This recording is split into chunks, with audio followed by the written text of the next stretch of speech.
केंदू गाब फैमिली से ताल्लुक़ रखने वाले इस पौधे का आबाई इलाका इंडोनेशिया, मलेशिया और ऑस्ट्रेलिया है। पौधे का कद 30 फुट तक है।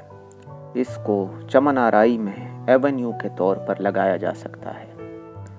ये पौधा बोनसाई के लिए भी मौसूम है। इस पर पीले रंग के फल लगते हैं जिनमें सियाह रंग के बीज होते हैं।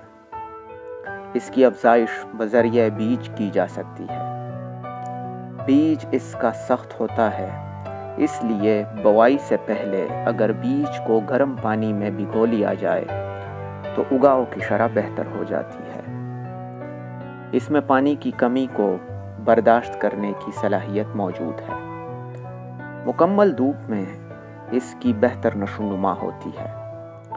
मार्च अप्रैल के महीने में इस पर पीले रंग के फूल लगते हैं। हनी लॉकस्ट की तरह इसके तने और मोटी टहनियों पर कांटे होते हैं। ये एक सख्त चांद पौधा है और इसमें सख्त मौसमी हालात को बर्दाश्त करने की सलाहियत पाई जाती है।